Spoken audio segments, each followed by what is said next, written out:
Hello student, कैसे हैं आप सब। तो मैं हूं अभी वर्मा और आप देख रहे हैं हमारा प्यारा सा चैनल जिसका नाम है फिजिक्स एंटरटेन। तो आज एक बहुत छोटा सा टॉपिक है और बहुत बढ़िया टॉपिक है, इसकी ज़रूरत आगे के लेक्चर में भी पड़ेगी। इसका नाम है किरचॉफ्स लॉ। तो चलिए शुरू करते हैं।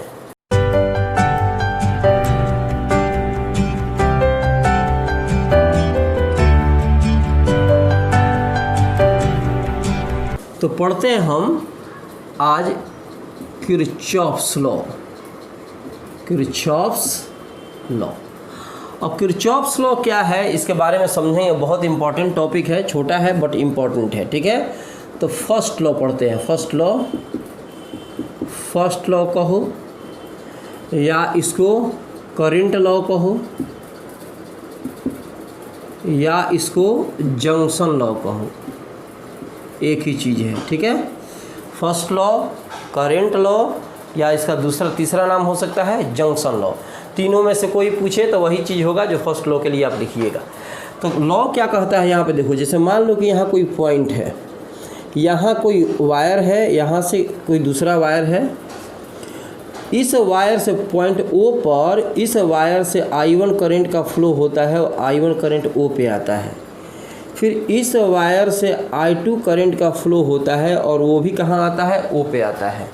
फिर मान लो कि यहाँ 3, 4, 5 कुछ भी वायर निकले हुए हैं, इस प्रकार से इस तरीके से वायर निकले हुए हैं, ठीक है। ओ से एक वायर इधर जा रही है, यहाँ से करंट का फ्लो हो रहा है I3, ये करंट का फ्लो इधर हो रहा है I4 और ये करंट का फ्लो हो रहा है इधर I5। तो जितना एम्पियर करंट यहाँ से और यहाँ से आकर ओ पे जमा होगा, इकट्ठा होगा, उतना ही करंट का फ्लो इन तीनों में से हो सकता है। जैसे अक्सर हम वाटर का एक एग्जांपल देते हैं ताकि बात समझ में आ जाए। मान लो ये पतला पाइप है, ये पाइप है, ये सब पाइप लगे हुए हैं। इस पाइप से अगर 5 लीटर वाटर आ रहा है और यहाँ से 7 लीटर वाटर आ रहा है, तो पॉइंट ओ पे कितना लीटर जमा होगा, 12 लीटर, ठीक है। अब इस तीनों पाइप से कितना लीटर पास कर सकता है, 12 ही लीटर होगा। अब 12 लीटर है तो 15-20 थोड़ी हो जाएगा। 12 लीटर है तो इसमें से हो सकता है 4 लीटर करके जाए, हो सकता है 6 लीटर 4 लीटर 2 लीटर करके जाए, हो सकता है 3 लीटर 6 लीटर करके जाए। कहने का मतलब ये है कि जाएगा तो 12 ही लीटर, क्योंकि 12 लीटर उसको मिल रहा है वहाँ पे। तो सेम कंडीशन यहाँ पे करंट का लागू होगा कि जितना एम्पियर करंट यहाँ पहुँचेगा उतना ही यहाँ से पास कर सकता है।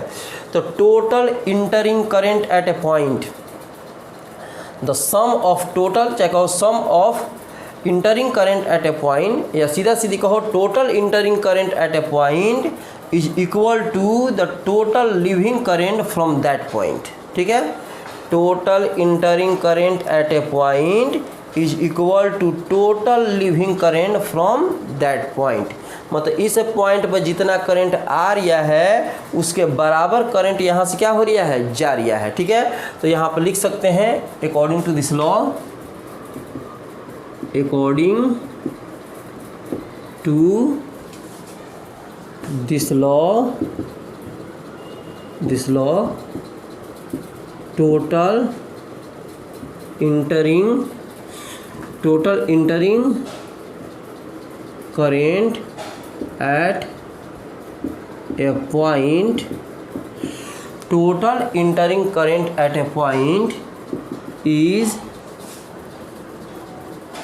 equal to total living current from that point, ठीक है। फिर से पढ़ दूँ, according to this law total entering current at a point is equal to the total leaving current from that point.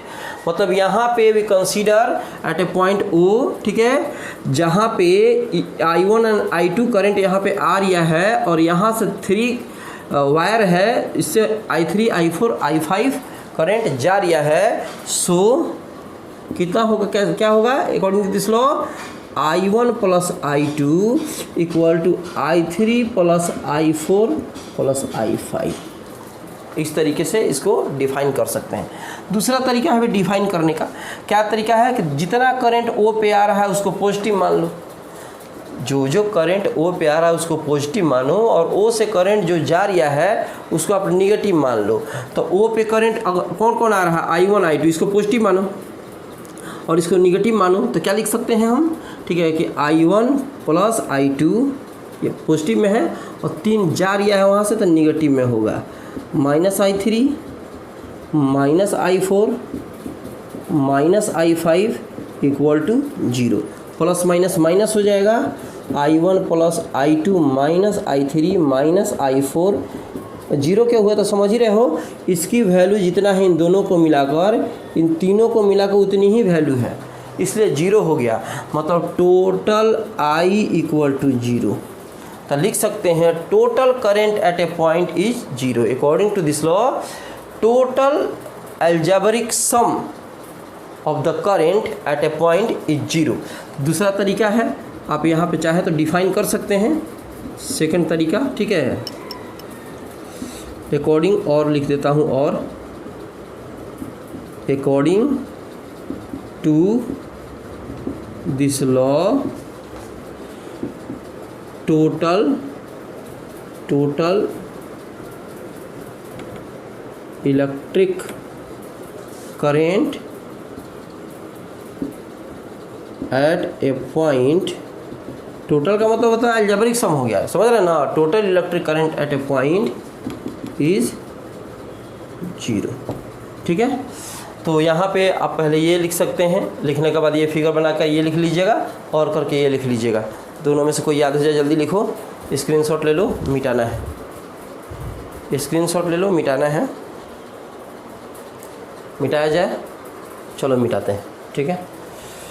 छोटा टॉपिक है, ठीक है, छोटा है लेकिन बहुत इम्पोर्टेंट है, क्योंकि इसके बाद हम पढ़ाएंगे व्हीटस्टोन ब्रिज, मीटर ब्रिज, उन सारे में इन्हीं का प्रयोग होने वाला है।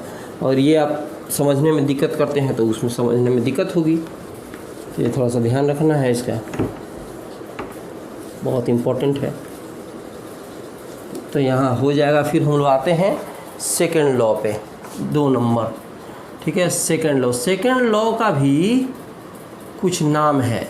सेकेंड लॉ का क्या नाम है, इसको कह सकते हैं लूप लॉ, या कह सकते हैं इसको वोल्टेज लॉ।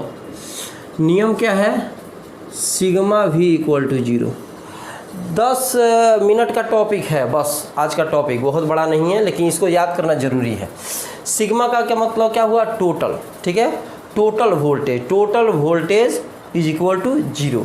तो कैसा टोटल वोल्टेज, समझो, अगर कोई क्लोज्ड सर्किट है जो कि सेल से और रेजिस्टेंस से मिलकर बना है, इसमें क्या दिखाई दे रहा है आपको, सेल भी दिखाई दे रहा है, रेजिस्टेंस भी दिखाई दे रहा है, और चारों तरफ से वायर जो है एक दूसरे से कनेक्टेड है। इसका मतलब हुआ कि क्लोज लूप है। क्या है, क्लोज लूप।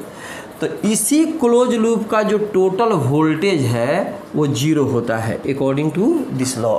तो ये लॉ क्या कहता है कि अगर कोई क्लोज्ड लूप है, the closed loop making with cell and resistance both, the closed loop, ठीक है, making with cell and resistance both, total potential difference 0 होता है। तो क्या लिख सकते हैं, according to this law total potential difference of a closed loop making with the help of, ठीक है, cell and resistance is equal to 0। तो क्या लिखेंगे, फिर से देखो तो यहाँ पे अकॉर्डिंग, फिर से समझा दे रहा हूँ, नहीं समझ में आता, अकॉर्डिंग